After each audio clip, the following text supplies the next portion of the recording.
Baik, selamat sore di Jakarta, selamat malam di Dili, dan selamat pagi di Philadelphia. Ini selamat malam juga. Ini ada beberapa teman dari Indonesia Timur. Ketemu lagi di Ngobrol Independen. Ini forum ngobrol-ngobrol santai tentang media dari independen.id. Nah, kali ini Ngobrol Independen ingin mengajak teman-teman untuk mengenang sejarah lahirnya Aliansi Jurnalis Independen yang menjadi akarnya juga independen.id. Nah, sengaja memang diundang beberapa para pendiri, para inisiator maupun senior-senior kita, gitu ya. Mungkin tidak semua, gitu. Cuman kita ingin mendengar cerita-cerita yang situasi saat itu yang mungkin tidak terbayangkan buat seperti saya atau Pak Oci yang milenial itu. Nah, dalam sejarah Aji dengan di 7 Agustus ulang tahun itu ada sebentar saya mesti hati-hati. Sirna Galih itu ya, deklarasi Sirna Galih itu ada 56 nama yang tercatat di situ. Tetapi sebenarnya kalau dalam sejarah lebih dari itu, ada 100 kalau nggak salah yang hadir, tapi tidak semua tanda tangan. Nah, sore hari ini di Jakarta itu ada setidaknya ada 3 para pendiri. Nanti saya diingatkan kalau ada yang hadir juga. Ada Mbak Indah Nuritasari. Mbak, selamat sore Mbak. Selamat pagi Mbak. Mbak Indah ini yang sekarang berdomisili di Philadelphia di Amerika. Lalu yang kedua ada Marcelino Magno. Selamat malam Marcel. Selamat malam Bayu. Nah, sekarang berdomisili di Dili. Dan yang terakhir ada Mas Satrio Aris Munandar. Selamat sore. Selamat sore Mas Satrio di Jakarta. Ya, kita pengen dengar dulu cerita dari 3 senior kita. Mungkin saya mulai dari Bang Om Marcel dulu nih, Om Marcelino, karena Om Marcelino ini termasuk yang hadir di Sirna Galih tapi tidak tanda tangan. Itu gimana dulu kok bisa terseret ikut Aji, itu gimana ceritanya? Om Marcel. Terima kasih Bayu. Gini, saya waktu itu menjadi wartawan forum ya di Jogja. Wartawan forum di Jogja, lalu mentor saya adalah Mas Rustam Mandayun. Dia kepala Biro Tempo, dia yang banyak bertindak menjadi mentor saya ketika itu. Lalu kami mendirikan forum diskusi wartawan Jogja yang pesertanya nggak hanya wartawan tapi juga para seniman, para aktivis pers kampus, aktivis mahasiswa, semua bergabung di situ. Nah, ketika Tempo di beredar, lalu mulai ada gerakan perlawanan itu. Jadi, orang seperti Mas Gun sering ke Jogja, lalu bertemu dengan seniman-seniman, intelektual, aktivis NGO, aktivis kampus. Nah, lalu kita berangkatlah ke Jakarta, lewat Bandung, karena itu harus sembunyi-sembunyi, naik kereta harus sembunyi-sembunyi ke Sirna Galih, tapi melalui Bandung. Baru dari Bandung kita menuju Sirna Galih.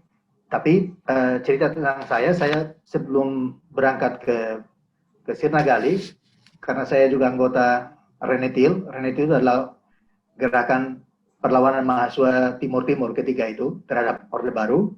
Saya salah satu anggota klandestin itu. Jadi saya rutin berkunjung ke Cipinang. Saya berkunjung ke Sekjen Renetil, namanya Lasama, dia ditahan di penjara Cipinang. Jadi saya sering berkonsultasi dengan dia.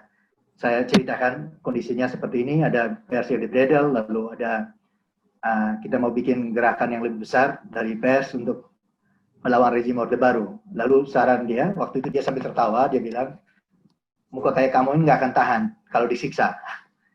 Jadi sebaiknya ini gerakan bagus, harus dukung, harus gabung. Tapi sebaiknya penakut seperti kamu, dia seperti sambil meledek gitu, nggak usah tangan-tangan, ikut clandestin aja. Rupanya belajar dari pengalaman dia, karena semua kan semua mau tangan-tangan. Jadi begitu disikat sama tentara, habis semua, ditangkap semua, masuk penjara semua. Jadi agak susah gerakannya. Jadi belajar dari pengalaman itu dia sarankan begitu. Nah, jadi saya belajar, bahwa dengan pengalaman itu saya ke Sirnagale. Jadi ketika selama diskusi, selama debat-debat situ, mulai ada yang minta apakah perlu tanda tangan, apa tidak perlu tanda tangan. Saya ketika itu pendapat saya tidak harus semua tanda tangan, tapi yang sudah punya nama seperti Mas Gun, Pak Arief Budiman, pokoknya yang sudah punya nama, yang tokoh-tokoh itu harus muncul di depan. Tapi yang kroco-kroco seperti saya nggak usah, biar biasa di lapangan, bisa bergerak di lapangan. Karena itu saya tidak tantang. Tapi kebetulan Profesor Pak Arief Budiman, dia justru melontarkan gagasan yang sama. Mungkin juga belajar dari pengalaman dia sebagai aktivis. Dia bilang memang tidak harus semua tanda tangan. Sebaiknya memang yang punya, yang tokoh-tokoh kan nggak akan dibunuh, nggak akan ditangkap tuh. Kayak Mas Gun, kayak Arief Budiman, kayak Mas Ariel Herianto, kayak nama-nama kayak tuh Mas Eros Jarot itu nggak akan ditangkap. Kan Orde Baru masih takut dengan mereka karena pengaruhnya besar. Jadi itu di mereka yang tanda tangan, tapi yang sebagian, yang kecil, yang istilah saya yang kroco-kroco nggak perlu dulu, nggak perlu tanda tangan. Dan itu ternyata efektif. Tapi waktu itu terjadi perdebatan, saya masih ingat saya dimarahin oleh Mas almarhum, saya lupa, yang dari Radio Nederland.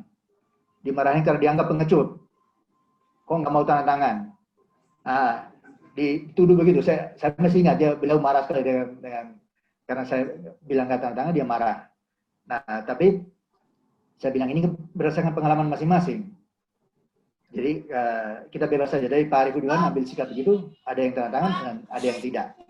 Nah, karena saya milih yang tidak tanda tangan, tapi itu rupanya pada perkembangan kemudian justru bagus karena bisa lebih leluasa, karena ketika teman-teman yang tanda tangan dipecat semua dari media-media kayak teman-teman di forum, misalnya Santoso, Ahli Utami, Imran Hasibuan, itu semua kan dipecat dari forum. Sementara yang tidak tanda tangan tidak dipecat. Nah, saya meskipun hadir karena tidak tanda tangan, jadi tidak dipecat. Bahkan ketika misalnya menjadi wartawan pun, waktu itu saya di Jogja, basis saya di Jogja dan Jawa Tengah.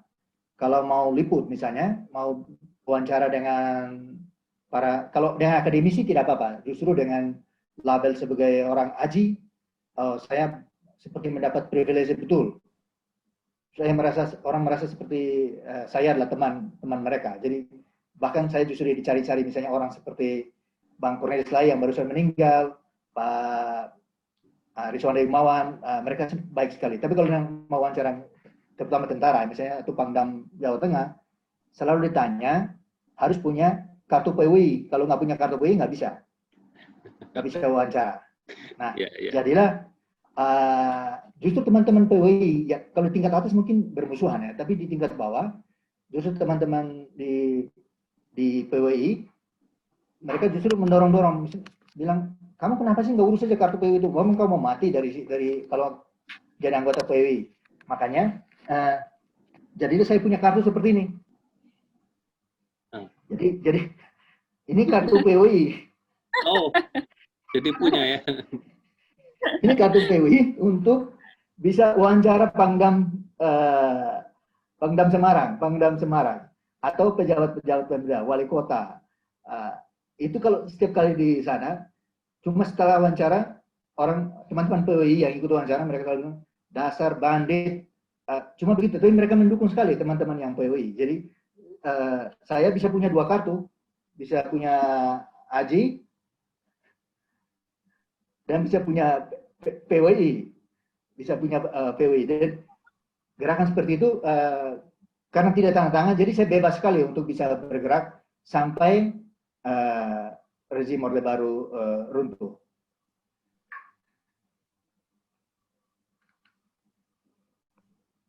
Oke, terima kasih Mas Sang ceritanya. Saya geser dulu ke Mbak Indah nih. Mbak Indah kan tadi mungkin bisa diceritakan gimana kok bisa terseret sampai ke Signal Garih itu. Dulu wartawan bisnis Indonesia ya Mbak ya? Wartawan SWA. Oh, Oke, ya. selamat sore teman-teman, selamat malam teman-teman selamat pagi teman-teman di Amerika. Assalamualaikum warahmatullahi wabarakatuh buat semua. Salam sejahtera. Terima kasih atas undangannya Mas Bayu dan Item dan teman-teman lain. Saya senang sekali diajak bicara di sini. Cerita saya sebetulnya menarik karena saya ikut AJI itu waktu itu kan karena majalah SWA tempat saya bekerja itu pemretnya tuh Mas Gunawan Muhammad kan. Jadi saya di training oleh Gunawan Muhammad di Tempo. Jadi saya merasa ini bagian dari saya gitu kan. Saya bagian dari mereka juga. Jadi saya ikut. Tetapi waktu itu manajemen, koordinator reporter dan pemret tidak suka gitu. Alasannya adalah kita kan majalah bisnis, Anda kan wartawan bisnis, untuk apa ikut-ikut? Coba lihat, kebanyakan yang ikut AJI itu kan wartawan politik gitu kan, karena memang itu dianggap sebagai gerakan politik. Kalau saya pribadi waktu itu melihat itu sebagai gerakan profesional juga, bukan hanya gerakan politik, karena kita sebagai wartawan ingin agar kita memiliki kemerdekaan pers gitu kan. Saya sederhana saja, saya nggak ingin waktu itu nggak berpikir untuk ingin jadi pahlawan, nggak berpikir untuk jauh-jauh menumbangkan Soeharto gitu kan. Waktu itu saya masih muda, umur saya masih 26, di majalah SWA baru 2 tahun. Pikiran saya adalah saya ingin ikut ikut dalam gerakan untuk mendapatkan kemerdekaan pers gitu kan. Dan saya marah sekali atas pemberedalan itu.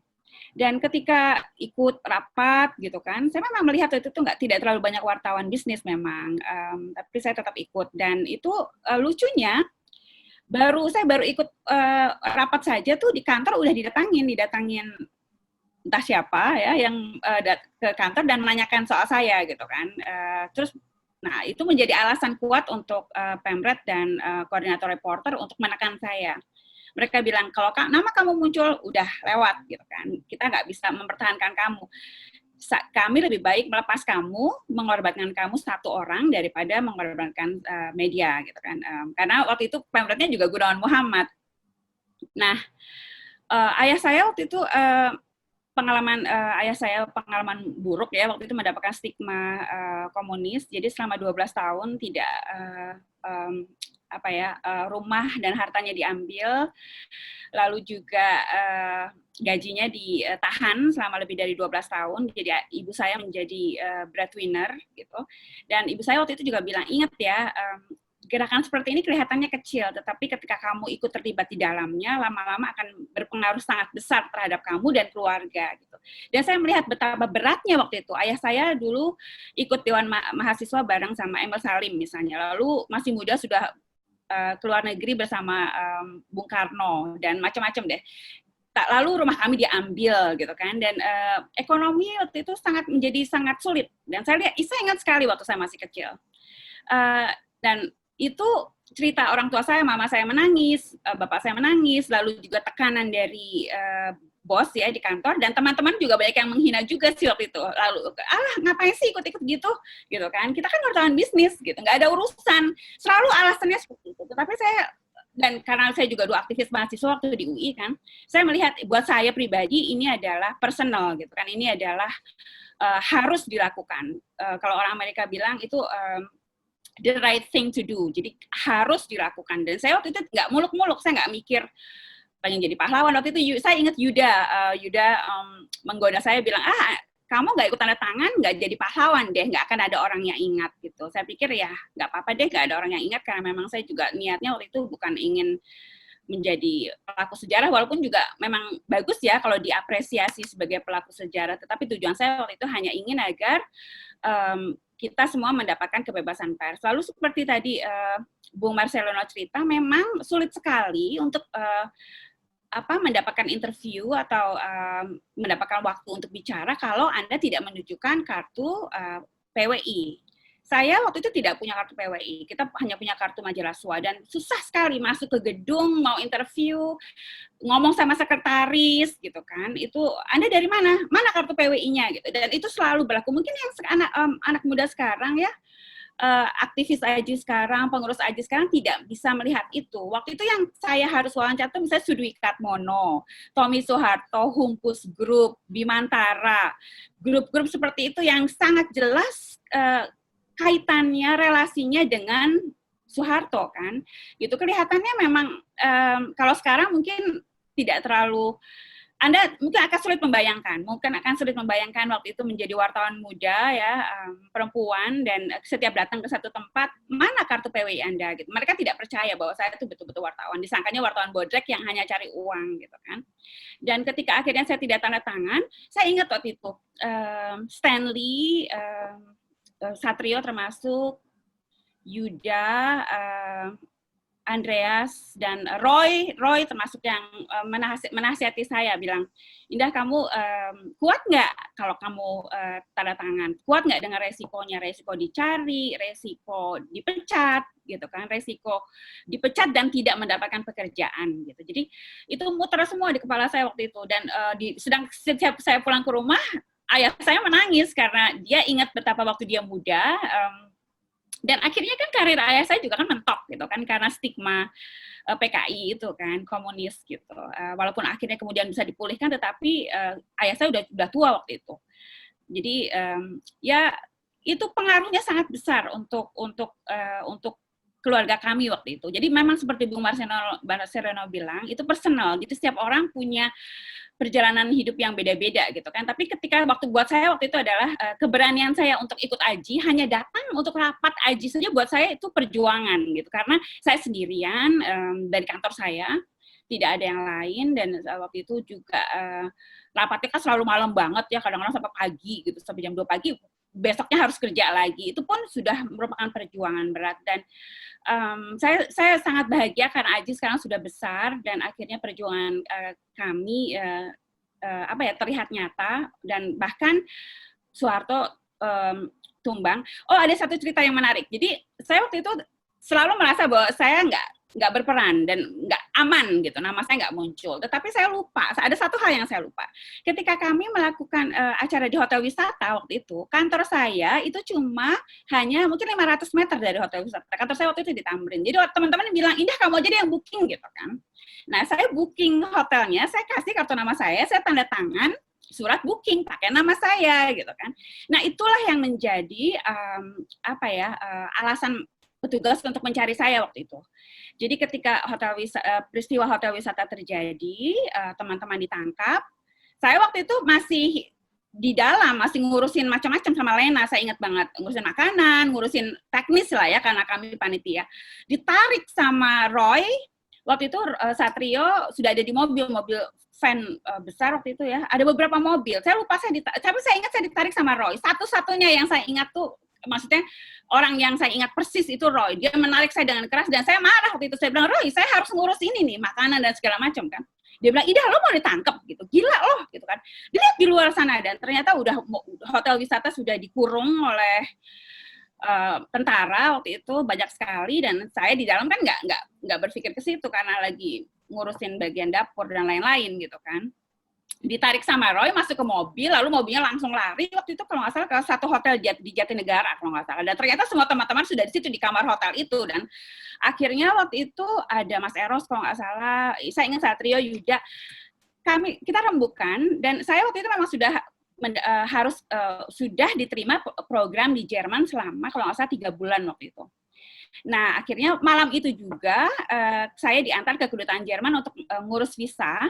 Karena waktu itu saya ingat Mas Eros, lalu Satrio, saya ingat Yuda dan teman-teman bilang, Indah, kamu mendingan siap-siap dengan visa ini. Jadi kalau ada apa-apa kamu terbang gitu. Dan hari kedua setelah teman-teman ditangkap, saya sudah terbang ke Jerman waktu itu.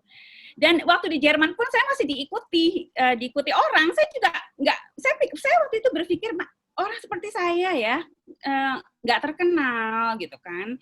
Tulisan saya juga bukan tulisan politik. kok bisa dicari juga waktu saya di Jerman gitu. Dan saya ingat waktu itu saya bicara di Hari Pers Internasional. Waktu itu saya diantar oleh jadi dari Cologne ada Yeni Rosa Damayanti dan Bintang Sri Bintang Pamungkas. Waktu itu kami menginap di tempat yang sama, diskusi di tempat yang sama. Terus saya diundang untuk bicara di Frankfurt. Kita jalan sama-sama naik kereta tuh dari Cologne ke Frankfurt. Sampai di sana terus saya sendiri yang bicara dalam bahasa Jerman. Waktu itu saya bisa bahasa Jerman. Saya nggak tahu bahwa itu fotonya tuh sampai ke Jakarta, dan saya ingat Satrio telepon waktu itu marah-marah kan, kamu nih gimana sih, kok nggak mikir gitu kan. Dan saya waktu itu ya mungkin masih muda dan ya tidak berpikir sejauh itu kan. Tetapi saya waktu itu saya magang di media Jerman dan saya diikuti oleh petugas. Mereka memaksa, bayangkan itu di Jerman ya, orang Indonesia ini memaksa saya untuk dipecat, tidak boleh bekerja, karena saya waktu itu bekerja dapat uang kan. Akhirnya saya dipindah waktu itu, saya ingat itu gedungnya besar banget, Handelsblatt kalau Anda tahu di Düsseldorf, itu saya dipindah beberapa kali di dalam gedung yang sama, dan mereka heran, kamu tuh siapa sih gitu kan, saya juga heran loh. Saya padahal bukan siapa-siapa, tapi itulah di situ saya melihat betapa Aji itu besar, betapa Aji itu ditakuti, gitu kan. Itu tahun 95 kalau saya 95, jadi atau 94 saya lupa. Ya, jadi Aji itu ditakuti, 95 kayaknya waktu peristiwa hotel wisata. Aji ditakuti dan mereka bilang bahwa saya tahu Anda bekerja di mana, saya tahu keluarga Anda. Saya ingat saya waktu itu sudah ada di stasiun bawah tanah di Düsseldorf, mau pulang, ada orang Indonesia sudah tua gitu, menepuk bahu saya dan bilang, Anda hati-hati, kalau tidak kami bisa habisi gitu. Saya langsung bingung, ini saya di mana sih di Jerman kok masih diikuti orang gitu kan? Dan bos-bos saya di Handelsblatt bilang, kami ditelepon dan ditekan, jadi kami harus memindahkan Anda dari ruangan ini ke ruangan lain. Nah terus saya pulang ke Indonesia waktu itu, dan saya datang ke acara sidangnya Item di Mangga Besar waktu itu, kalau nggak salah Mangga Besar ya. Terus saya lagi duduk di belakang, saya diam-diam gitu supaya orang nggak tahu saya kan, karena saya baru pulang dari Jerman kan. Ketika itu hakim dan jaksa membacakan BAP kan, berita acara pidana, nama saya disebut gitu. Jadi, dan saya ingat sekali waktu itu dia bilang, ini waktu itu panitia yang bertanggung jawab Indah Nurtasari, apakah di sini ada orangnya? Bung Item langsung nengok-nengok gini, nggak ada tuh, padahal saya ada gitu. Dan saya waktu itu mikir, ya ampun, saya waktu itu saya tidak menyangka bahwa dampaknya bisa sampai sejauh itu gitu kan. Dan akhirnya nasihat saya sih buat yang muda-muda adalah bahwa Anda tidak perlu muluk-muluk untuk melakukan perjuangan gitu. Anda hanya perlu berpikir simpel untuk melakukan, tetapi ingat bahwa dampaknya bisa besar sekali gitu loh. Walaupun Anda bilang bahwa saya cuma mau ikut ini untuk satu hal yang kecil yang kita nilai ya sebetulnya nggak kecil banget ya, kebebasan pers adalah sesuatu yang sangat besar gitu. Tetapi saya waktu itu nggak berpikir saya harus menjadi seperti Gunawan Muhammad atau orang yang lain, atau jadi pahlawan, atau harus tanda tangan Sirna Gali. Tetapi itu resikonya yang akhirnya saya alami gitu. Dan ketika saya kembali dari Jerman, nama saya pun di majalah SWA tidak boleh dipasang selama berbulan-bulan, sampai kemudian akhirnya situasi membaik, lalu nama saya boleh dipasang lagi. Begitu Mas Bayu. Terima kasih. Ya, terima kasih Mbak Indah. Itu butterfly effect ya, melakukan hal kecil tapi dampaknya besar. Dan betapa seremnya Orde Baru saat itu ya, bekerja di luar negeri pun dipaksa untuk dipecat gitu, sama seperti teman-teman. Nah ini saya ke Mas Satrio ini. Mas Satrio ini salah satu pelaku yang dipaksa dipecat oleh Orde Baru dari Kompas ya waktu itu ya Mas Satrio ya. Nah Mas Satrio gimana itu ceritanya kok? Mas Satrio saya kira waktu itu sudah cukup jadi aktivis, sudah jadi pengurus SBSI dan sebagainya. Nah, gimana kok bisa ikut AJI dan sebagainya, itu mungkin bisa diceritakan, Mas Satrio. Baik, selamat sore teman-teman sekalian. Assalamualaikum warahmatullahi wabarakatuh. Saya mencoba agak mundur dulu, mencoba menempatkan dalam perspektif.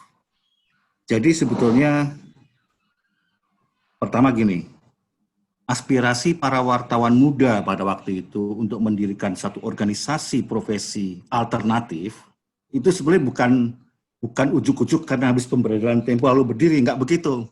Jadi sebelum terjadi pemberedalan Tempo, Detik, Editor, itu sebetulnya sudah benih-benih itu sudah ada, benih-benih pikiran untuk bikin organisasi itu sudah ada.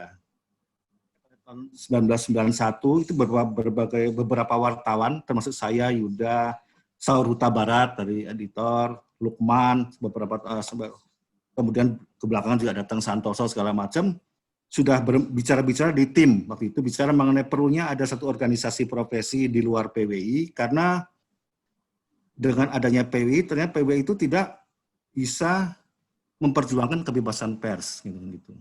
Jadi kondisi pada waktu itu kan di Orde Baru kan memang tidak ada kebebasan ya, gampang gitulah. Anda nulis salah sedikit ditelepon, ya kan. Jadi apa aja kritis sedikit bermasalah.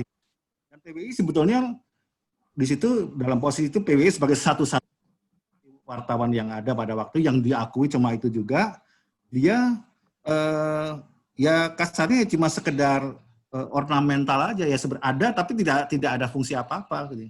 Malah sebetulnya kalau mau kita ngomong politik dikit, PWI itu menjadi semacam batu loncatan untuk orang yang masuk ke politik.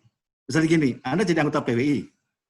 Nah, untuk masuk ke Golkar, nanti ke Golkar dari PWI itu jadi tuh kepala bidang media di Golkar misalnya, itu dari PWI itu, nggak mungkin dari orang lain itu kan. Untuk jadi pemimpin redaksi harus jadi dari PWI. Nggak ada orang yang nggak punya kartu PWI jadi anggota pemimpin redaksi. Harus ada rekomendasi untuk jadi pemret, retel, segala macam.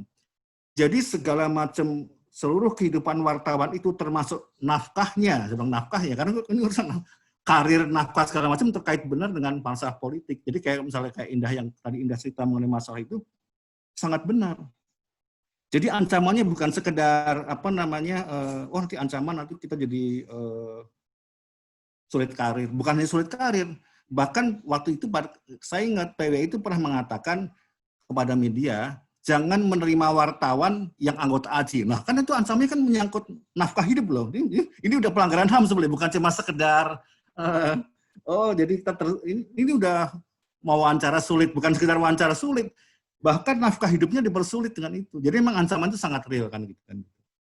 Nah, tapi walaupun sudah seperti kayak begitu, tidak ada momentum yang memicu berdirinya itu. Nah, pemberedelan Tempo Detik Editor pada 21 Juni 1994 itu menciptakan momentum, memicu momentum sehingga akhirnya bergeraklah para wartawan yang tadi memang sudah di kepalanya sudah ada itu untuk membuat organisasi alternatif. Nah, juga saya tambahkan lagi, sebelum ada AJI, itu di 4 kota, di Surabaya, Yogyakarta, Bandung, dan Jakarta, itu sudah ada kelompok-kelompok wartawan yang apa namanya sering bikin diskusi segala macam. Jadi benih-benih udah ada. Kok di Bandung namanya Fowi ya. Itu dulu yang aktifnya tuh mungkin Ginggi Nanjar sama Dadang Rahmat gitu kan. Di Surabaya ada Surabaya Press Club. Di Yogyakarta ada forum diskusi wartawan Yogyakarta. Di Jakarta ada SJI, Solidaritas Jurnalis Indonesia, itu Andreas Harsono dan teman-teman segala macam. Jadi sebelum ada AJI itu sudah ada benih-benih itu. Makanya ketika kemudian berdiri AJI, kenapa diberi nama AJI? AJI itu kan sifatnya aliansi. Nah, aliansi itu usulan dari Stanley. Kenapa pakai aliansi? Aliansi itu karena kita menghormati benih-benih yang sudah ada sebelumnya. Jadi sudah ada di Surabaya, Jogja, Bandung, Jakarta, ini benih-benih itulah yang kemudian menjadi bentuk. Jadi aliansi, kita tidak pakai kaitan PWI kan persatuan. Jadi nama AJI sendiri sebetulnya suatu punya simbol-simbol ya. AJI kenapa pakai aliansi? Karena menghormati benih-benih yang sudah ada di Jogja, Surabaya, segala. Kemudian kenapa pakai jurnalis bukan wartawan? Karena kita mau berbeda dengan PWI, dan kemudian juga karena aslinya kan dari kata jurnalis kan dari Inggris segala macam jurnalis. Kemudian kenapa kita pakai independen? Kita mau sengaja membedakan dari PWI yang tidak independen, karena PWI itu sudah menjadi seperti bagian dari rezim. Jadi ini udah satu. Makanya dalam deklarasi Sirna Gali kita mengatakan menolak apa namanya sistem apa namanya wadah tunggal. Dulu kan begitu wadah tunggal kan, kalau buruh hanya boleh 1 SPSI, kalau wartawan hanya boleh 1 PWI. Nah itu sistem wadah tunggal yang begitu yang menurut kita lawan, makanya dengan ada AJI. Nah ini jangan sampai salah keliru menempatkannya. AJI itu bukan organisasi tandingan PWI, bukan. Tidak pernah kita berpikir tandingan.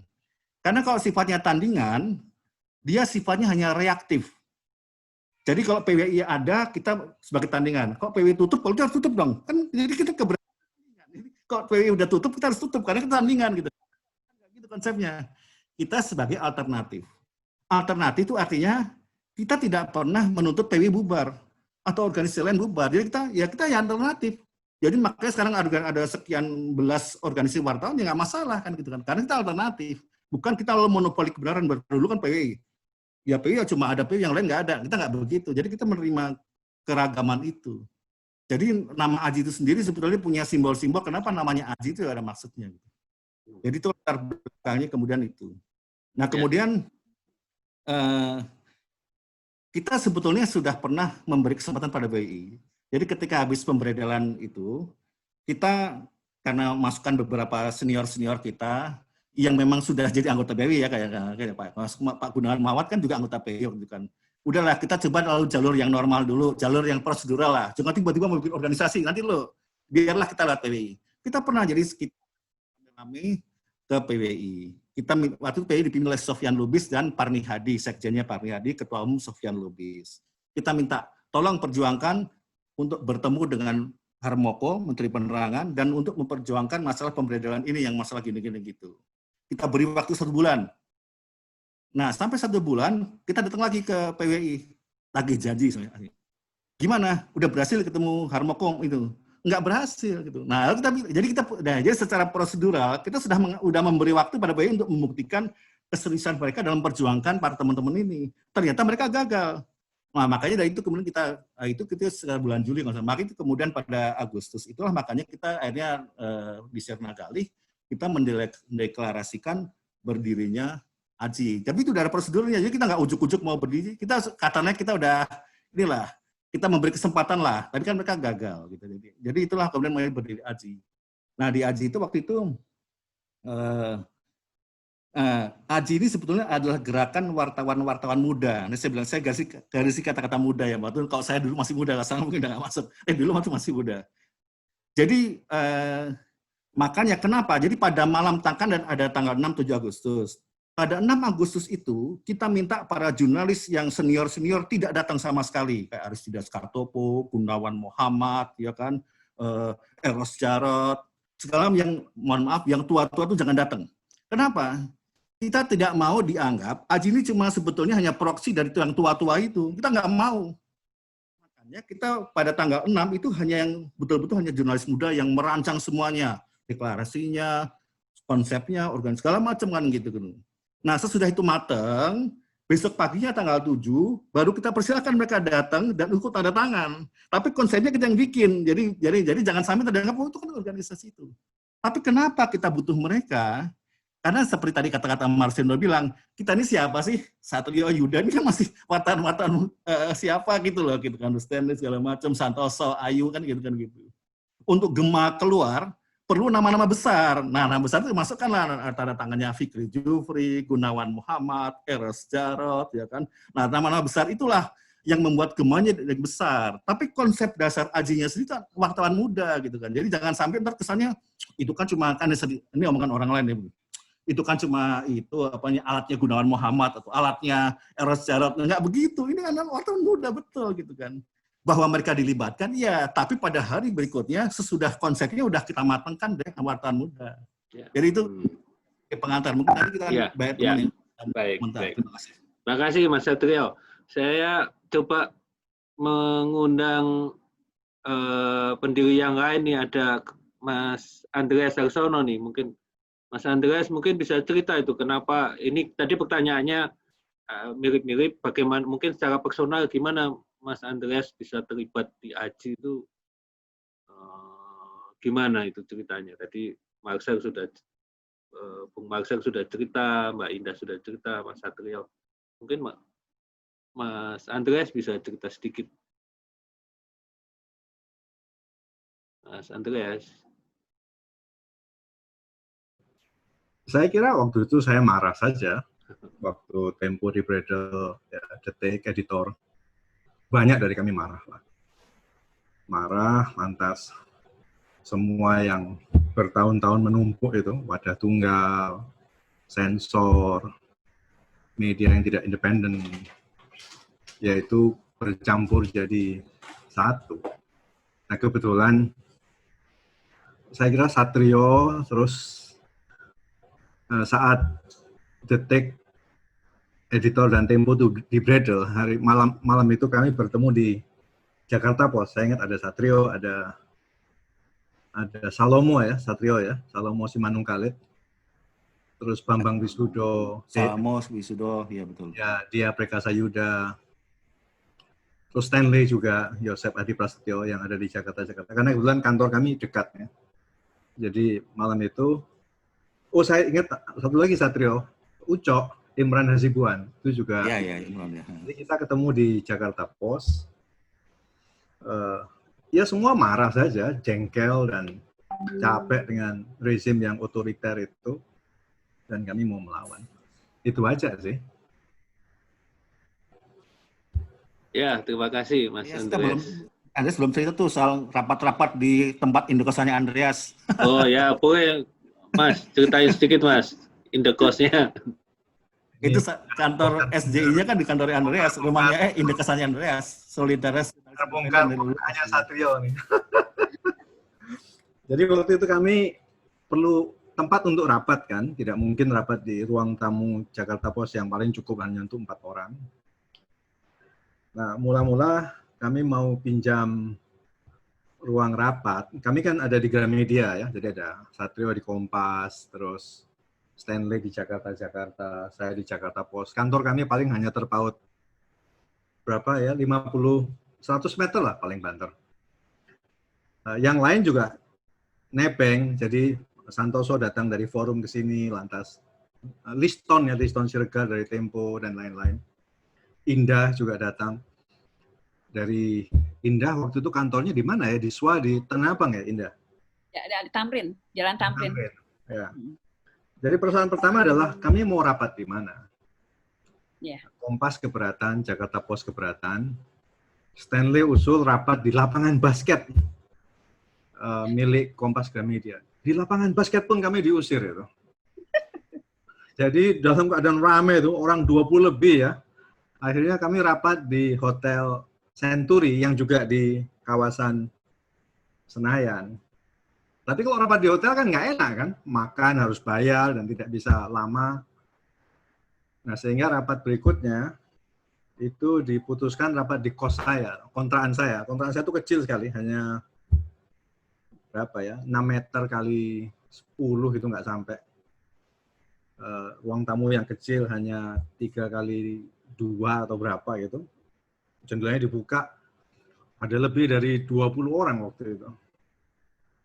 Jadi rapatnya di situ, berapa kali ya? Itu 3-4 kali di situ. Sampai kemudian Detik memberikan kami izin buat rapat di kantor Detik, itu sekali, lantas Sinagali, lantas ke Tempo. Kira-kira gitu. Jadi ya rumah itu bersejarah menurut saya. Dekat tempat sampah. Di Palmerah, Mas? Iya, di Palmerah. Oh, yang di Palmerah belakang itu ya. Daerah Palmerah itu belakangan juga dijadikan markas Aji bawah tanah yang pertama. Jadi mula-mula setelah Aji berdiri, kami itu mengontrak sebuah rumah susun di Tanah Abang. Januari 1995, rumah susun itu digerebek.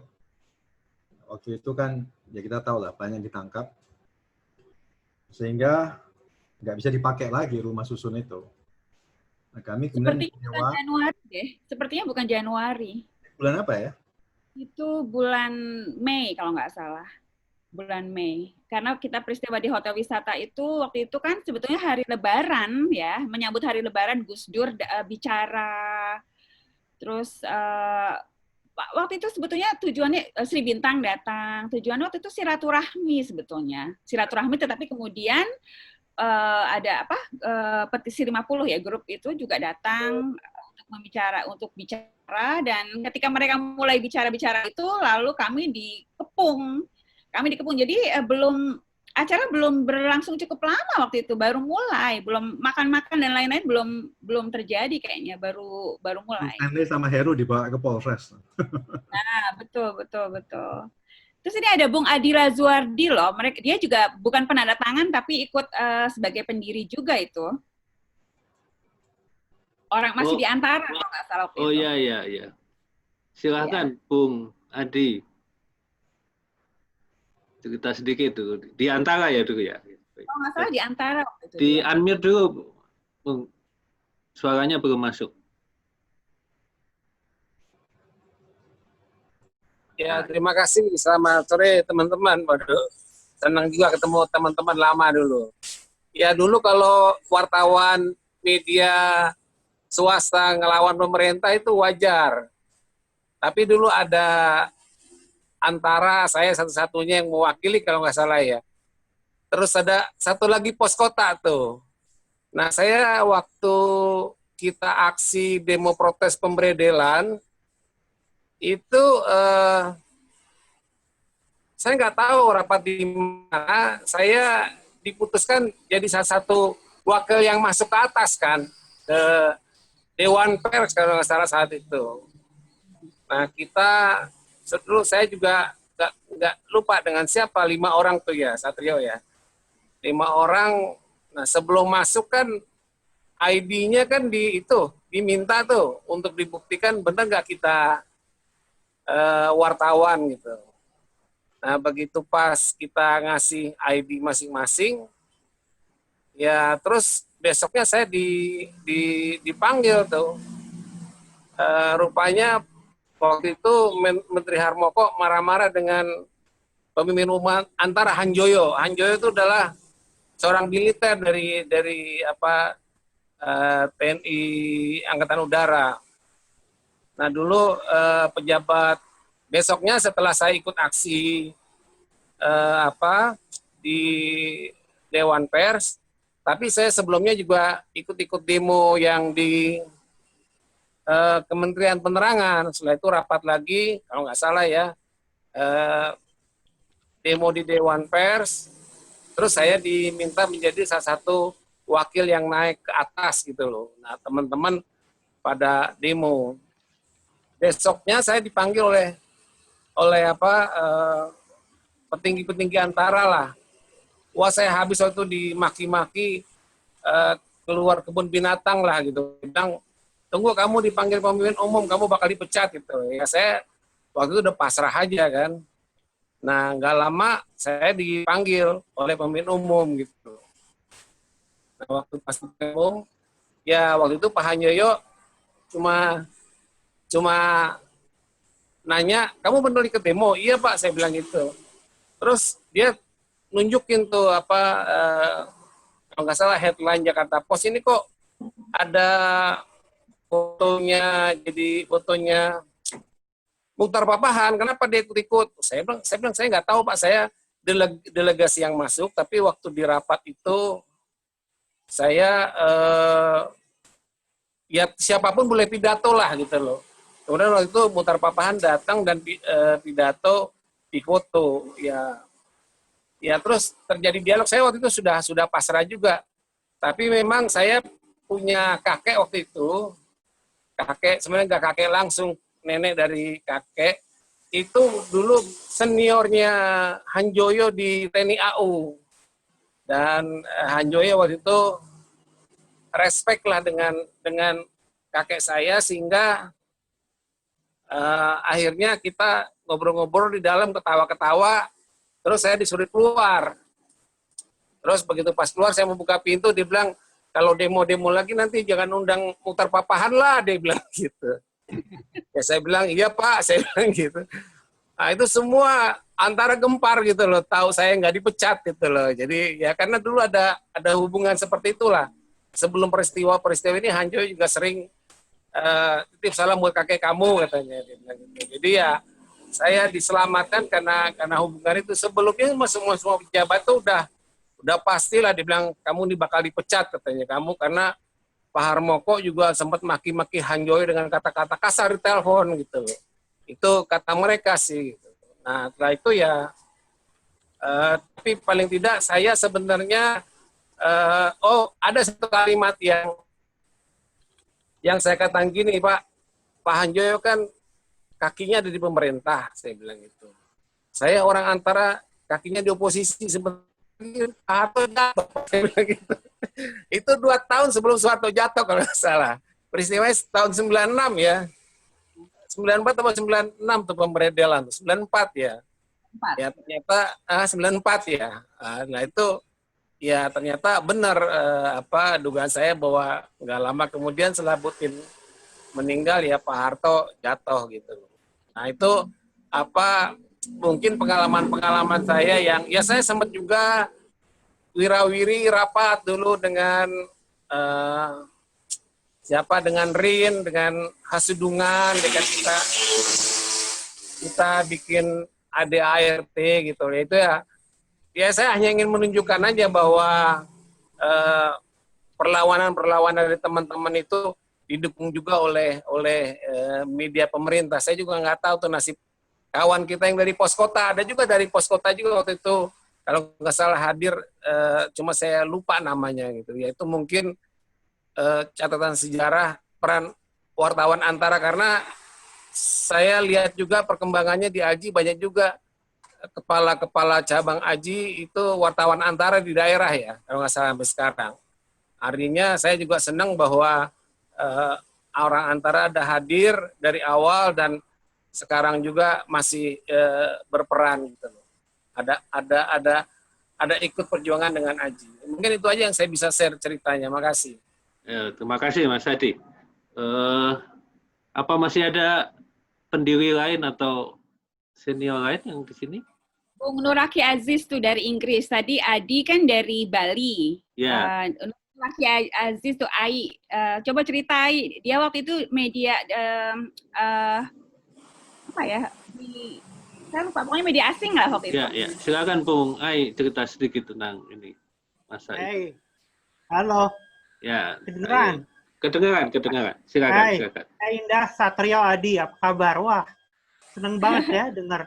Oke, ya saya waktu itu sih sebetulnya anggota AJI enggak. Tapi kayaknya semuanya anak AJI ya teman-teman nongkrong saya gitu ya. Jadi ya sekarang kalau lihat ke belakang, wah gila juga ya gitu ya. Ya sebenarnya nekat juga gitu mungkin ya kalau lihat mereka begitu agresifnya ya orang-orang Soeharto dan Soehartonya sendiri gitu.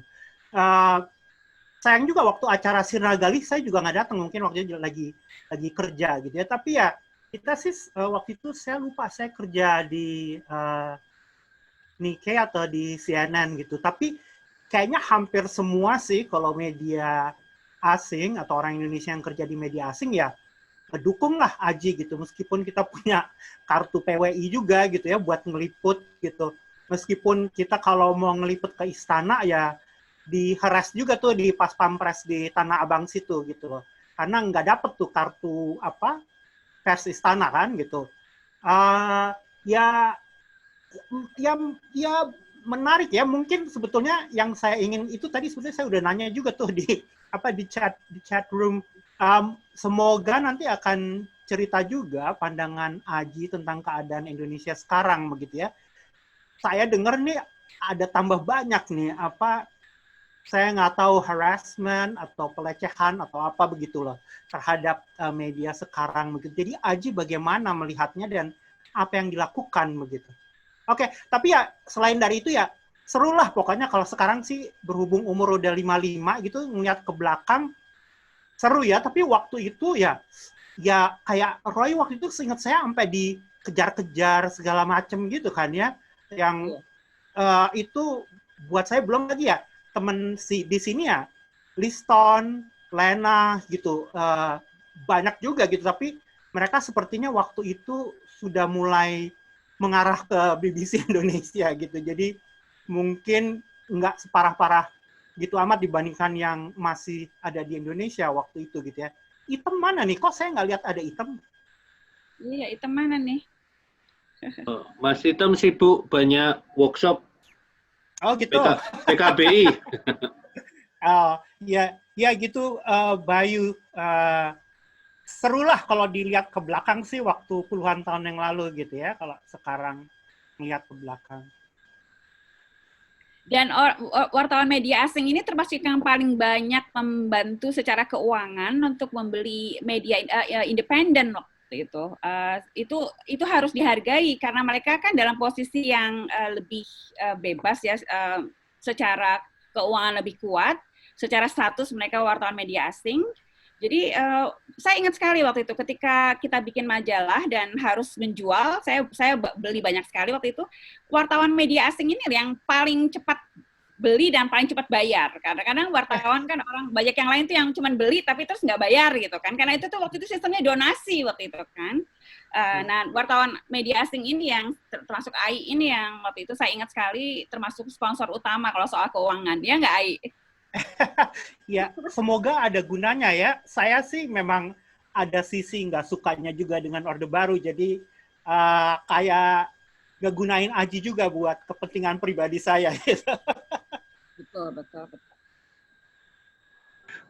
Ya, menarik gitu ya. Saya mau sudah semua yang ini.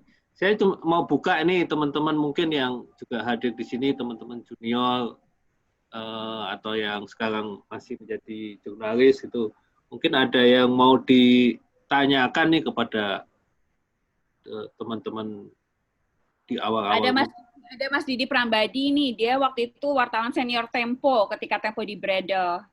Mas Didi? Ya boleh Mas Didi, silakan Mas Didi.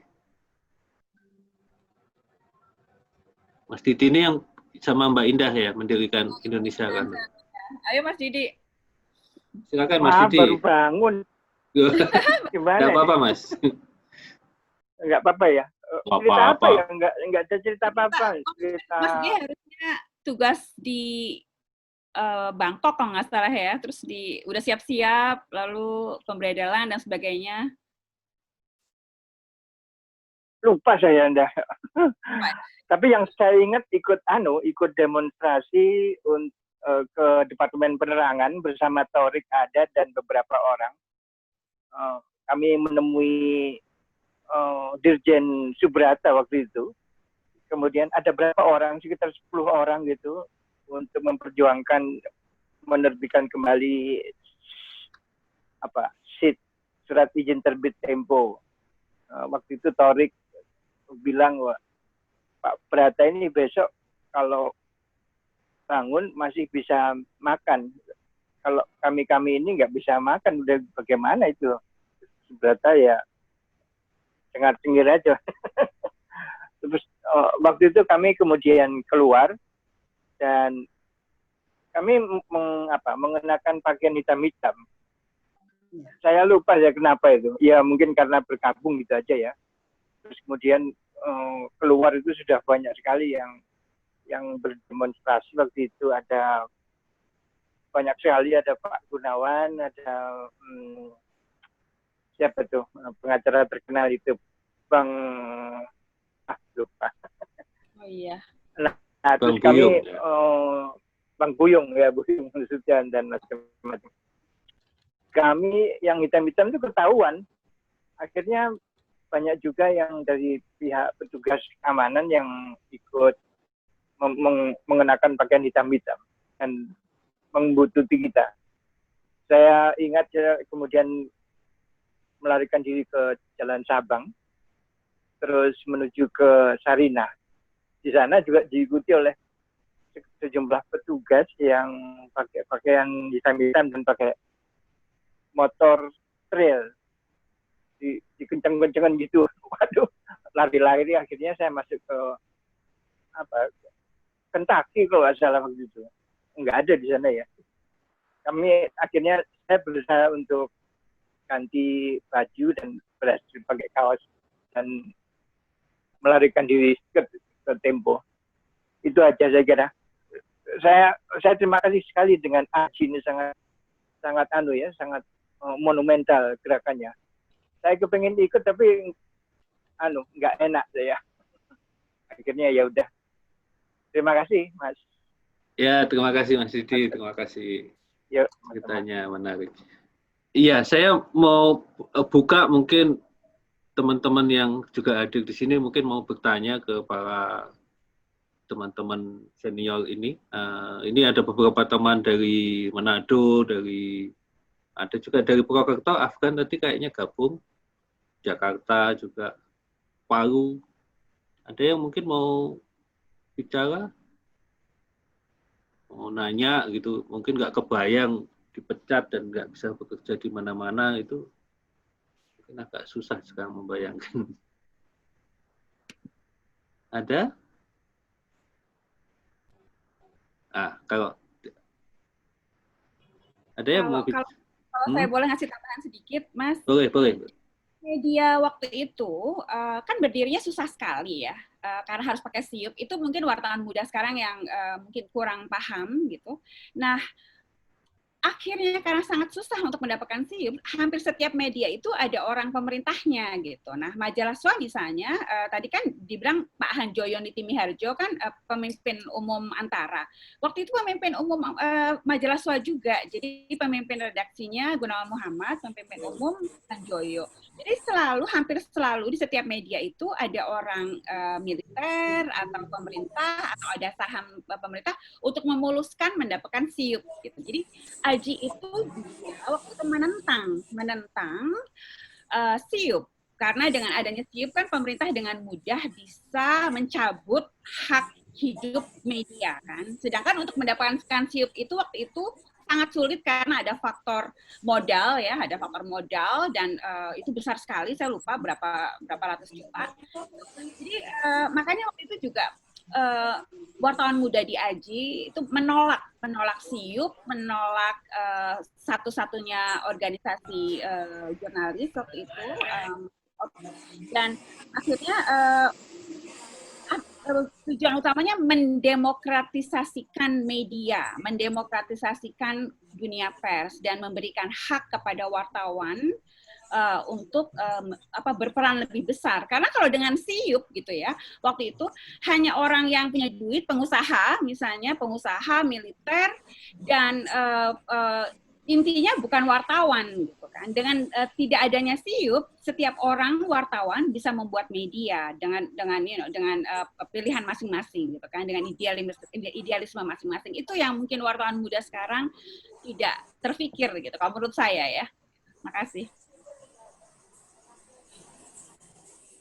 Saya boleh menambahkan soal pemberedelan. Sebentar saya tambahkan yang soal Indah tadi, boleh? Iya, oke. Mas Satrio dulu siup. Nyambung Indah, lalu nanti Mas Adi. Soal siup tadi. Jadi siup itu bukan cuma sulit diperoleh, jumlahnya juga dibatasi. Jadi saya nggak bisa misalnya mengajukan siup baru, nggak bisa. Jadi harus cari media-media yang sudah punya siup, tapi mungkin medianya tidak terbit atau bermasalah, selalu saya beli dari orang yang punya siup tersebut gitu kan. Jadi problemnya bukan cuma sekedar mendapatnya sulit, tapi juga jumlahnya terbatas dan tidak bisa nambah siup baru gitu loh. Jadi ini betul-betul memang dunia yang sangat sempit, medianya nggak bisa berkutik gitu loh. Ini saya tambahin dari yang Indah tadi. Terima kasih. Ya. Silakan Mas Adi, tadi mau menambahkan. Ya, saya hanya ingin menceritakanlah pengalaman saya bahwa ternyata pemberedelan di media zaman Orde Baru tidak hanya dilakukan oleh pemerintah loh, ada yang luput oleh AJI, yaitu pemberedelan marketing, pemasaran. Jadi media-media besar sering melakukan kepada agen-agen koran atau bos-bos penjualan koran itu untuk mematikan, tidak menjual media yang baru. Kalau menurut saya ini juga bagian dari pemberedelan. Dulu juga koran-koran Jakarta sempat tidak boleh masuk misalnya Bandung, atau boleh masuk juga sore, tidak boleh masuk Surabaya gitu. Jadi pembatasan-pembatasan itu dilakukan oleh media. Ini yang luput. Nah, saya pernah tugas kepala biro Antara di Malaysia. Malaysia itu memang lebih ketat lagi. Dia bukan hanya soal mengatur siup ya, tapi izin percetakan untuk membeli mesin percetakan juga harus izin dari pemerintah dan intelijen. Jadi kalau kita kan dulu hanya izin penerbitan ya, di sana bukan hanya penerbitan, tapi percetakannya juga diatur. Tetapi mereka media-media besar itu tidak pernah melakukan pembinaan kepada agen-agen koran. Jadi nggak ada tuh pakai jaket dari media-media besar. Jadi semuanya koran-koran oposisi yang diterbitkan Partai Keadilan itu nggak pernah dihambat-hambat oleh agen penjualan koran untuk dijual di pasar ke masyarakat. Juga mereka bisa tidak ada pembatasan untuk dijual di Sabah dan Sarawak gitu loh. Jadi nggak ada tuh koran-korannya Partai Keadilan, terus partainya PAS itu nggak bisa terbit pagi-pagi di Sabah dan Sarawak. Nah, ini yang luput bahwa ternyata ada juga pemberedelan ala marketing yang dilakukan oleh media grup-grup media besar.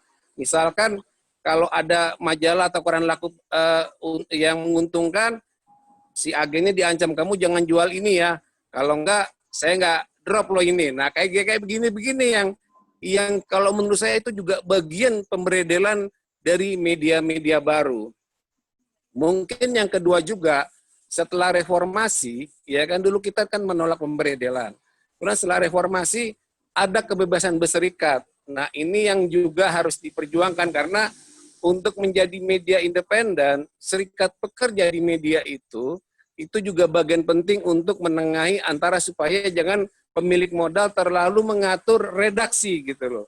Nah, saya melihat orang-orang media yang vokal memperjuangkan kebebasan pers, tapi juga kejam menindas kebebasan berserikat gitu loh. Itu yang saya bilang ini mereka kadang-kadang teriak kebebasan pers, tapi juga kejam juga saya lihat mereka dalam menindas kebebasan. Saya lihat banyak grup-grup media besar itu pemiliknya sangat alergi anti dengan serikat pekerja. Ini yang saya pikir harus diperjuangkan Aji ke depan setelah masuk ke pemerintahan reformasi. Sekian, makasih.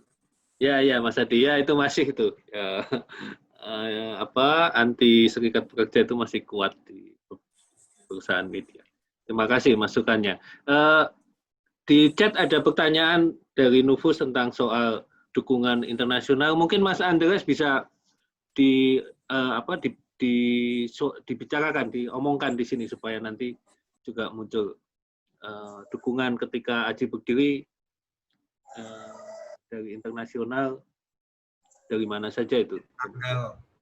Jadi memang dalam rapat di Sinagali itu diputuskan Aji itu harus segera mencari dukungan internasional. Tanggal 7 Agustus malam hari setelah pulang dari Puncak, itu deklarasi Sinagali dan sebuah siaran pers dalam bahasa Inggris itu segera dikirimkan ke berbagai macam organisasi berita, termasuk Anda tahu lah Reuters, Associated Press, dan lain-lain. Dan itu dengan cepat diberitakan di berbagai media internasional. Ironisnya tidak diberitakan di satupun media Indonesia. Nah, selain itu, siaran pers itu dan deklarasi juga dikirim ke lewat fax. Saya ingat faxnya Tempo di Tebet itu, ke luar negeri, ke Tapol, Human Rights Watch, Amnesty, ke macam-macam. Nah, Tapol menerjemahkan itu ke dalam bahasa Inggris dan dibikin summary, deklarasi Sinagali. Dalam waktu 24 jam setelah tanggal 7 itu, sudah muncul dukungan dari, saya kira dari 2 serikat wartawan yang saya ingat betul.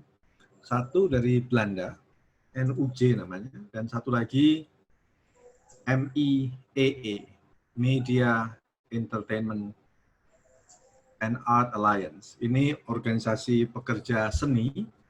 Kalau sekarang kayak apa? Yang baru itu simpatik ya, apa namanya? Yang di Jakarta. Sindikasi, Mas. Oh, sindikasi, maaf. Ya kayak sindikasi itu. Tetapi MEA itu anggotanya antara lain AJA, Australian Journalist Association. mereka ini yang lantas mengeluarkan statement. Dan setelah itu banyak sekali. Waktu itu internet belum online kayak sekarang, tetapi ada mailing list, namanya Apa Kabar. Itu dikelola oleh seorang Amerika, seorang akademikus, namanya John McDougall. Di Ohio ya, saya lupa. Indah di mana itu Indah? Ohio. Ohio ya. Nah di mailing list Apa Kabar inilah kemudian berbagai macam statement yang mendukung Aji itu bermunculan. Kebetulan waktu itu oleh rapat pengurus Aji, saya ditunjuk untuk mewakili Aji dalam undangan yang, Satrio dulu saya kira. Ada undangan ke Hong Kong. Satrio pergi ke Hong Kong, betul ya Sat ya, sama Aristides Katopo dan iya sama Aristides Katopo. Itu ceritanya rame tuh Satrio. Jufri sama Fikri Jufri. Ya. Terus saya diundang untuk datang ke acara IFC di Sydney, Februari 1995. Nah, di dalam acara di Sydney itulah secara resmi Aji menjadi anggota International Federation of Journalists. Waktu itu sekretaris jenderalnya Aidan White, sampai sekarang masih aktif. Saya masih menjadi juri untuk jurnalisme bersama Aidan White. Salah satu pertanyaan yang penting dalam pertemuan di Sydney itu di Asia Pasifik ya, itu apakah ada kemungkinan Aji ini akan di crackdown, akan ditangkap? Saya bilang pasti, itu bukan mungkin, pasti. Nah, karena itu apa yang akan mereka lakukan bila terjadi penangkapan?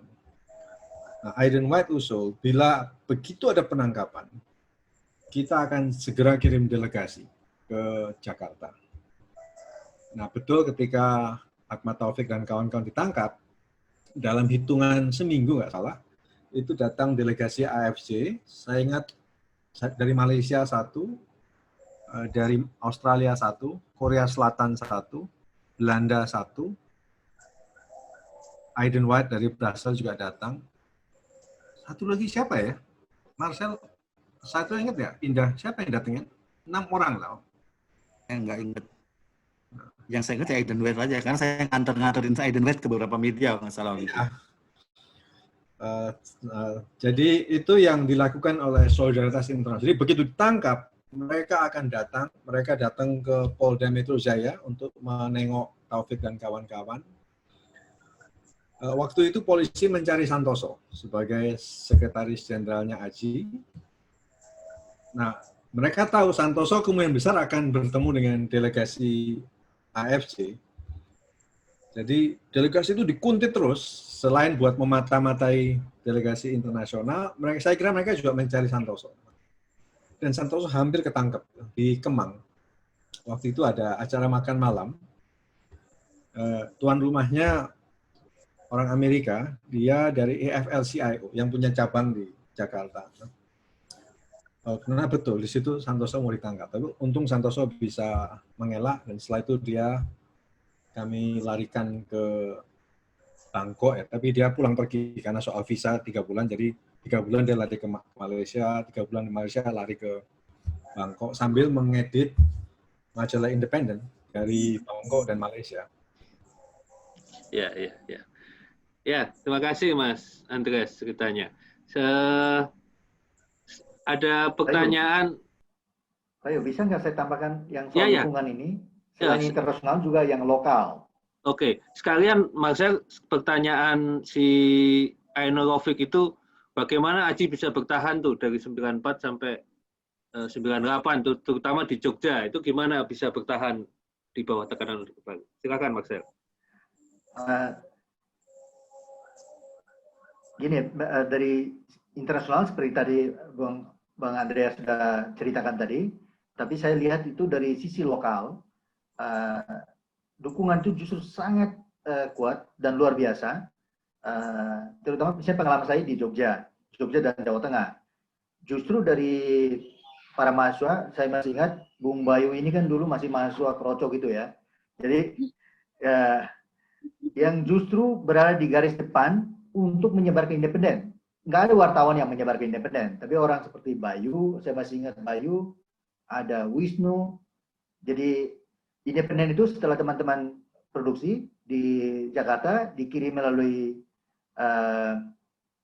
saya masih ingat seorang pastor yang menginstal itu di rumah Made Tony. Saya dan Made satu rumah, menginstal, saya lupa alat itu apa namanya.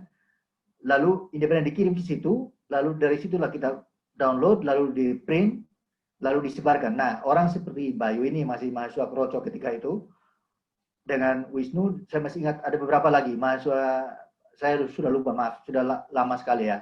Tapi saya masih ingat 2 nama ini, itu menyebarkan independen kemana-mana, dengan jaringan mahasiswa di mana-mana.